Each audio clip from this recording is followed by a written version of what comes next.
2 مارچ 2024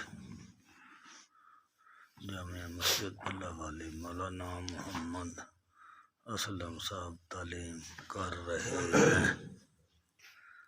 عشاء کے بعد درود پاک پڑھو۔ صلی اللہ محمد اللہم صلی علی محمد۔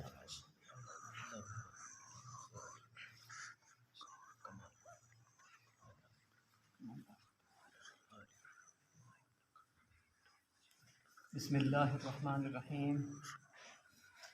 حضرت قیس بن سعد خزرجی رحمۃ اللہ علیہ ایک مرتبہ بیمار ہوئے۔ احباب میں سے دوستوں میں سے کوئی عیادت کو نہ آیا، جس پر ان کو بڑا تعجب ہوا، بالخصوص جن کی آمد و رفت زیادہ تھی، صحت کے زمانے میں اکثر آیا کرتے تھے۔ گھر کے لوگوں سے پوچھا، یہ کیا بات ہے؟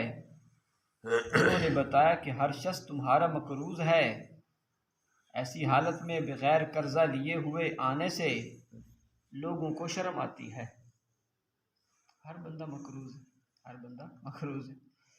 اور عیادت واسطے کیویں آوے، وہ قرضہ لے کے آوے تو پھر تو سونا لگتا ہے، بغیر قرضے تو ہی بندہ واپس آ جائے پھر تو بڑی شرم والی گل ہے۔ فرمانے لگے کہ اس کمبخت مال کا ناس ہو، یہ دوستوں کی ملاقات بھی چھڑا دیتا ہے۔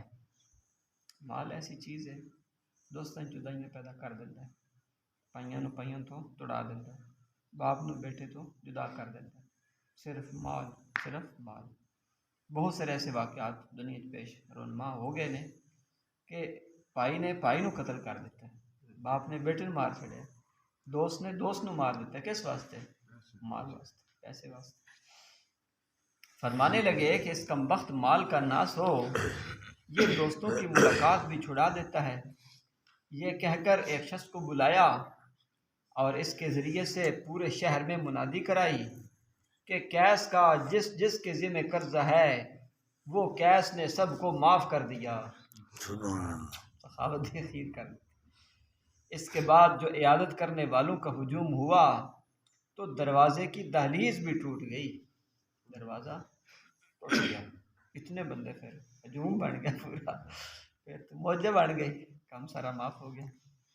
ایک واقعہ اور ہے جی، مصر میں ایک صاحب خیر شخص تھے جو اہل ضرورت اور فقراء کے لیے چندہ کیا کرتے تھے۔ ان کول کوئی نہیں تھے، چندہ کر کے لوگوں دینے کر دے۔ جب کسی کو کوئی حاجت پیش آتی تو وہ ان سے کہتا، وہ اہل ثروت یعنی مالدار لوگوں سے کچھ مانگ کر اس کو دے دیا کرتے۔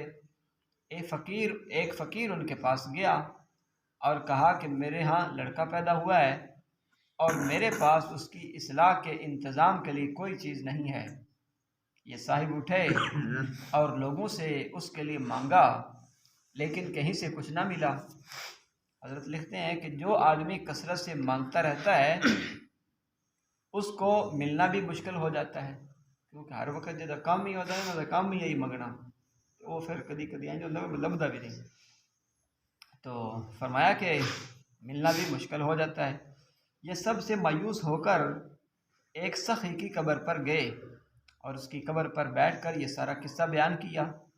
وہاں سے اٹھ کر چلے آئے، واپس آ کر اپنے پاس سے 1 دینار نکالا اور اس کو توڑ کر 2 ٹکڑے کیے، ایک ٹکڑا اپنے پاس رکھ لیا اور دوسرا اس فقیر کو دے دیا کہ یہ میں قرض دیتا ہوں، اس وقت تم اس سے اپنا کام چلا لو، جب تمہارے پاس کہیں سے کچھ آ جائے تو میرا قرضہ ادا کر دینا۔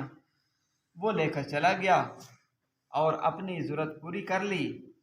رات کو ان صاحب دینار نے اس قبر والے کو خواب میں دیکھا، وہ کہہ رہا ہے کہ میں نے تمہاری بات تو ساری سن لی تھی مگر مجھے جواب دینے کی اجازت نہ ہوئی۔ کو سمجھائی کہ نہیں؟ وہ قبر والا کی کرتا ہے، وہ گل تو میں ساری سن لی جائی اور میں نے جواب دینے کی اجازت نہیں۔ تم میرے گھر والوں کے پاس جاؤ اور ان سے کہو کہ مکان کے فلاں حصے میں جو چولہا بن رہا ہے اس کے نیچے ایک چینی کا مرتبان گڑ رہا ہے، اس میں 500 اشرفیاں ہیں، وہ اس فقیر کو دے دیں۔ یہ صبح کو اٹھ کر اس کے مکان پر گئے اور گھر والوں سے سارا قصہ اور اپنا خواب بیان کیا۔ انہوں نے اس جگہ کو کھودا، وہ مرتبان 500 اشرفیہ کا نکال کر اس کے حوالے کر دیا۔ اس شخص نے کہا کہ خواب کوئی شرعی چیز نہیں ہے، تم لوگ اس مال کے وارث اور مالک ہو، اس لیے میں محض اپنے خواب کی وجہ سے اس کو نہیں لیتا۔ شرعی حکم بھی آئیے، جڑا خواب دا واقعہ ہوتا ہے اس سے عمل کرنا کوئی ضروری نہیں ہوتا۔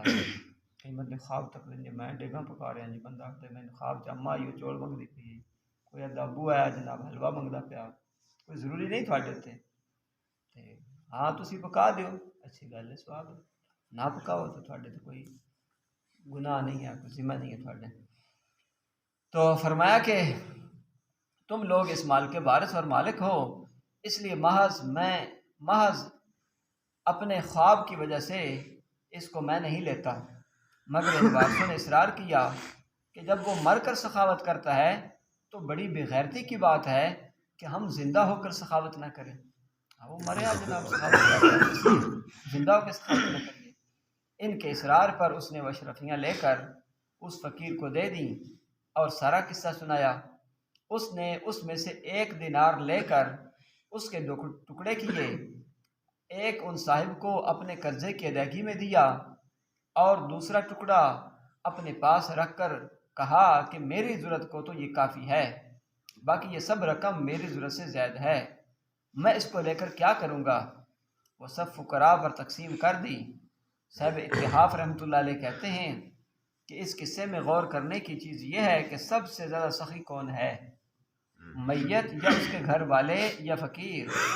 اور فرمایا ہمارے نزدیک تو یہ فقیر سب سے زیادہ سخی نکلا، یہ فقیر سب سے زیادہ سخی نکلا کہ اپنے اس شدت حاجت کے باوجود نصف دینار سے زیادہ لینا پسند نہ کیا۔ اس لیے ساڈے کول کوئی آ جائے اور دیکھو پھر ہر شاہی بس اللہ تعالیٰ انہاں سخی لوگاں دی سان اتباع نصیب فرمائے۔ آمین۔ اللہ تعالیٰ مال بھی عطا فرمائے تو اس مال نو اپنے رستے سے لٹان دی بھی تقسیم ٹھیک عطا فرمائے۔